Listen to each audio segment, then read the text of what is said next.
Hey Canucks fans, NHL.com has ranked Elias Pettersson as the 16th best center in the entire NHL. Too high or too low?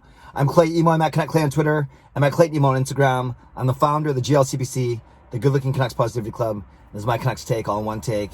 It's Clay's Canucks commentary, my second video for Monday, November the 16th. This is where you get Canucks insight that's positive and timely. Okay, I just talked about my thoughts on the reverse retro jersey that the NHL released this morning. I think it's fine. I think I'll end up getting one, maybe one between that Sean and I can share. They're gonna fit. It's gonna fit a little differently on both of us. But yeah, if you haven't checked out that video, I invite you to do so after you've done this video. Today, I want to talk about NHL.com's latest list. They did top forwards, top wingers, I should say. JT Miller made the top 20. They did top defensemen. Quinn Hughes made the top 20 as high as number 12. And then yesterday, they released the top 20 centers. And I know a lot of Canucks fans were anticipating this list because they wanted to see where our phenom, Elias Pettersson, ranked. And he ranked number 16 on this list. So really, I want to just talk about if this is too high or too low. I think it's a tiny bit too low, but not to the point where I'm mad and demanding he should be in the top 5. Very quickly, I'm going to read the names of the top 20. You're just going to have to stick with me here because I don't do any graphics or editing on these videos. One take wonder, as you know. So we have Connor McDavid at 1. Number 2 is Nathan MacKinnon. Number 3, Leon Draisaitl. Number 4, Sidney Crosby. Number 5, Auston Matthews. 6 is Jack Eichel. 7 is Patrice Bergeron. 8 is Evgeni Malkin. Number 9 is Brayden. Number 10 is Zibanejad. I can't even say his first name. I don't even know his first name. Number 11 is Alex Barkov. Number 2, Mark Scheifele. Number 12, Mark Scheifele.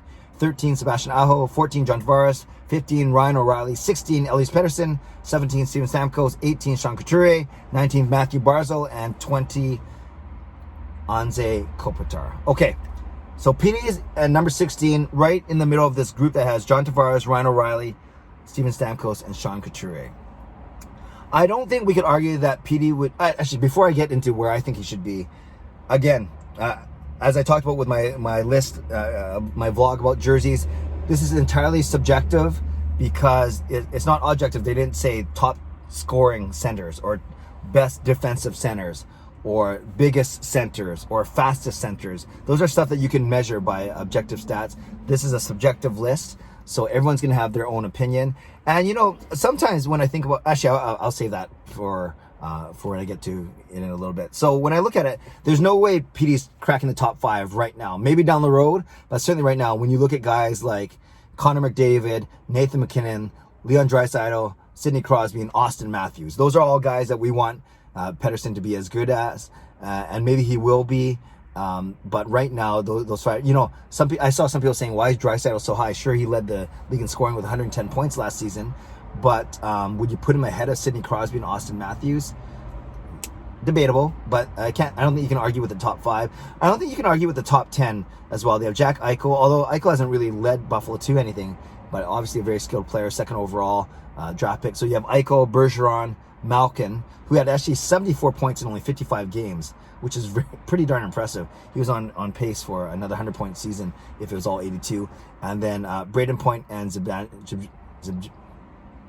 can't believe I'm starting. Zibanejad. So yeah, let's go. Zibanejad, you know, I don't see a lot of him because he's playing in the East, but he had 75 points. And when I do watch him, he's pretty good actually. But that's the one name that kind of sticks out. Is Pettersson better than right now? Maybe not, but I think he will be. So there's the top 10. I can't argue. You know, like I said, Eichel hasn't really led Buffalo to anything, but he's still a very talented player. Bergeron, solid. Malkin, Point, and Zibanejad. Okay, so the top 10, that's fine. So I think we would argue, where would Pettersson be in the second 10, between 11 and 20? So you have Barkov and Scheifele, who I think are really good players at 11 and 12, so I wouldn't put him over them. You have Sebastian, who is a really good player, and Mike Johnson of the NHL Network actually chose Aho over Pettersson, so maybe he's one of the voters. And then you have John Tavares at 14, a little older. I'd take Petey over Tavares. And this is where, I guess, this is what I was going to say about 2 minutes ago. This is where the subjectivity really comes in, because are you talking about who do you want on your team right now? And if you're talking about right now with the whole career in front of him, if you're talking about right now, efficiency and contract, then how can you argue with Pettersson? A $925,000 salary, only entering his third year, Calder Trophy winner, and he's got his whole career ahead of him.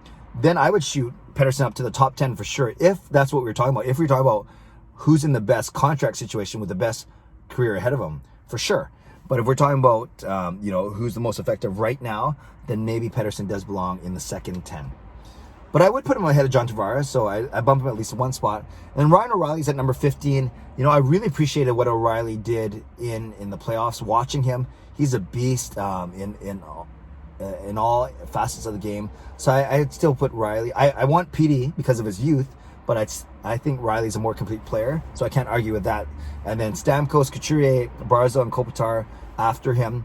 Yeah, all good players, but I would still rank them after him. So, if I throw I can't say his name, Zibanejad. If I throw him out of the top 10, which I'm not sure if I should, and I shouldn't just do it just because I can't pronounce his name. Barkov is pretty close, but very good, really good defensive forward. Scheifele's talented. Sebastian, the most I could see Petey getting up to is maybe 14. If I put him ahead of Zibanejad, there you go, and Tavares, but then still behind Barkov, Scheifele, Aho, and O'Reilly. So maybe I can get Pettersson up to 14, but I don't think that's bad considering how many centers there are in the league. And, if you put him in 14 or 15 or even 16, that's basically the top half of all. And then you have a couple teams that have multiple players obviously on here. Like Toronto has got Matthews and Tavares. Edmonton has McDavid and Draisaitl on here. Pittsburgh has Crosby and Malkin. So there are teams on here that have more than 2 centers on the list. So that means that Pettersson's definitely in the top half when it comes to centers per team. You know what I'm trying to get at. That was a horrible explanation, but I think you know what I'm getting at. So I'll say I could see Pettersson being as high as maybe 14, but I don't know if I put him ahead of any other guys, but that are above him. And I think that's fine for a second-year center.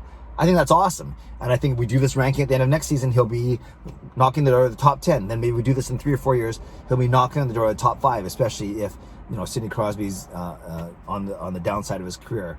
So who knows where he'll wind up, but I think 16 is fine. I have no problems with that. And I think I could rank him as high as maybe 14, but I'm not sure admittedly if I could go much higher than that. But like I said, I think that's fine for a second-year player. A couple notable exceptions is Jonathan Toews, but he's kind of on the downside of his career. Still a very good player. Some would say Nicholas Backstrom for Washington. Why isn't he on there? And then some would say also Dylan Larkin, a young player as well, who's going to be a stud for many, many years to come. So, those are 3 players that I noticed that weren't on this top 20 list. So, Canucks fans, what do you think? What do you think of Pettersson's ranking at number 16? Is it too high? Is it too low? Do you agree with some of my analysis? Can you teach me how to properly pronounce Zibanejad's name? And maybe give me a hint to do so. I think I've said it about 9 times during this vlog, and I think I've only said it correctly 3 times, but that's okay. That's for another vlog. What do you think of Pettersson's ranking at number 16? Too high or too low? Leave a comment below. I love to read, react, and reply as always. Subscribe if you like to. Like this video if you like to. Stay safe, stay healthy, take care of yourselves, and take care of each other. Have a great day. God bless, and go Canucks go.